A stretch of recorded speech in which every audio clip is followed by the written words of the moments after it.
नमस्कार मंडळी, कसे आहात आपण? सादर करीत आहे श्री श्रीपाद वल्लभ कथा. गुरुर्ब्रह्मा गुरुर्विष्णू गुरुदेव महेश्वरा, गुरु साक्षात परब्रह्म तस्मै श्री गुरुवे नमः. श्रोते हो, श्रीपाद प्रभूंना वंदन करून आज आपण अध्याय 24वा गुरुदत्त भटाची अघोरी अवस्थेतून सुटका पाहणार आहोत. चला तर मग आपण सुरुवात करूया. गुरुदत्त भट हा ज्योतिषशास्त्रामध्ये महापंडित होता. त्याला तेलुगू व संस्कृत भाषा अवगत होत्या. पूर्वजन्मी केलेल्या पुण्याच्या साठ्यामुळे तो या जन्मी कर्नाटक प्रांतातून पिठापूरला आला होता. पिठापूरला येण्यापूर्वी त्याने श्रीपादांच्या बाबतीत बऱ्याच चांगल्या व वाईट गोष्टी ऐकल्या होत्या. त्यामुळे त्याचे मन श्रीपादांना दत्त अवतार मानण्यास तयार नव्हते. विशेष म्हणजे त्याचे कुलदैवत श्री दत्तात्रेयच होते. त्याला ज्योतिषशास्त्राची विद्या अवगत असल्यामुळे त्याने स्वतःची जन्मपत्रिका स्वतःच बनवली होती. त्या पत्रिकेप्रमाणे त्याचा मृत्यू दत्तप्रभूंच्या समोर पिठापूरलाच होणार होता. गुरुदत्त भट पिठापूरला आल्याबरोबर पादगया येथील कुकुटेश्वर मंदिरामध्ये दर्शनाला गेला. दर्शन झाल्यानंतर तेथे तो ध्यानधारणेस बसला असताना अचानक ध्यानामध्ये त्याला चित्रविचित्र गोष्टी दिसू लागल्या व त्याचे अंतर्मन त्याच्याशी बोलू लागले. अरे मूर्खा, तुला मरून किती दिवस झालेत? तू माझा भक्त आहेस. माझी आरती करून माझ्या पायावर डोके ठेवणार व तू पादगयेला येऊन माझा नवस फेडणार आहेस की माझ्या पायावर डोके आपटून माझे रक्त आटवणार आहेस? असे वाक्य त्याला सारखे सारखे ऐकू येऊ लागले. पत्रिकेप्रमाणे तो त्यावेळी पादगयेमध्ये दत्तप्रभूंसमोर होता.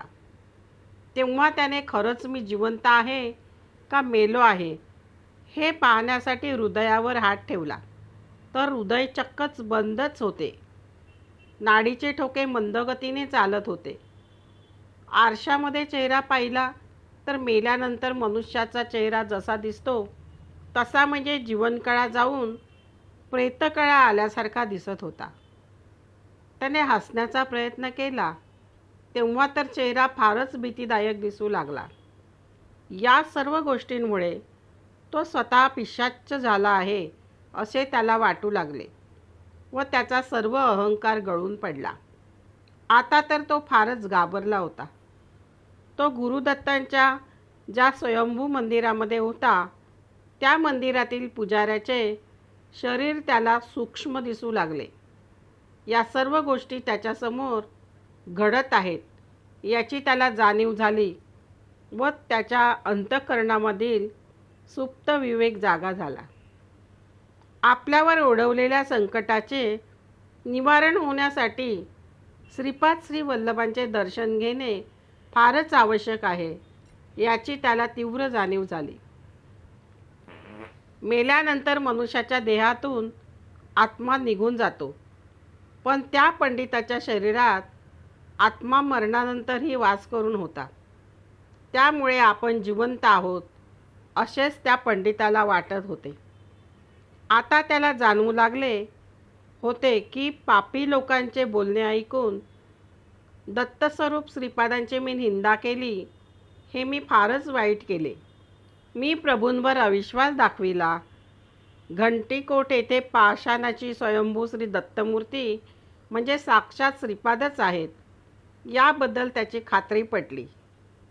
त्याचवेळी पुढचा मागचा विचार न करता तो त्वरित श्रीपादांचे दर्शन घेण्यासाठी त्यांच्या घराकडे निघाला.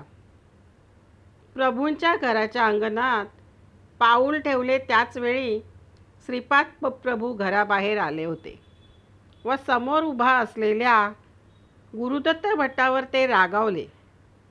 त्यावेळी श्रीपादांचे वय 10 वर्ष होते. ते रागाने गुरुदत्त भट्टाला म्हणाले, ये रे ये मूर्खा, तू जिवंत असल्याचे नाटक करीत होतास, पण तुला माहीत आहे का, तुझ्यासारखे जे लोक पिशाच्य झालेले आहेत त्यांनासुद्धा मी सद्गती देऊ शकतो. तू केलेल्या पापांमुळे तुला व तुझ्या पितरांना नरक यातना भोगाव्या लागत आहेत. त्या यातनांचे निवारण व्हावे म्हणून मी अमावास्येच्या दिवशी अवधूत बनून तुमच्याकडे भिक्षा मागण्यासाठी येत असतो. तोच मी दत्तात्रेय आहे, तोच मी श्रीपाद आहे. माझ्या नाममात्राने सर्व राक्षस व पिशाचगण घाबरतात, भीतीने पळून जातात. मी त्यांचा क्षणात नायनाट करतो. मी आता तुझे मानवी रूप दगडामध्ये रूपांतरित करू शकतो. एवढेच नाही तर मला वाटले तर तुला उपाशीसुद्धा मी ठेवू शकतो. तसेच तुझे प्राणसुद्धा मी घेऊ शकतो. तू आता माझ्यासमोर जिवंत उभा असलास तरी मेल्याप्रमाणे दिसत आहेस. असे बोलून श्रीपादांनी त्याला म्हटले, मी दत्त आहे की नाही याचा विचार करू नकोस. मी कोण आहे हे तू जाणू शकणार नाहीस. श्रीपादांचा रागाने लाल झालेला चेहरा पाहिल्यानंतर व त्या सर्व गोष्टी ऐकल्यानंतर गुरुदत्त भटाचा थरकाप उडाला. तो भीतीने थरथर कापू लागला, गर्भगळीत झाला. तो खूप घाबरला. एवढ्यात श्रीपादांची आई माता सुमती महाराणी तेथे अंगणात आल्या. त्यांनी श्रीपादांना विचारले, तुझ्यासमोर असणारा असा अघोरी मेल्याप्रमाणे दिसणारा माणूस कोण आहे? ये, तुला त्याची नजर लागू नये म्हणून मी तुझी दृष्ट काढते.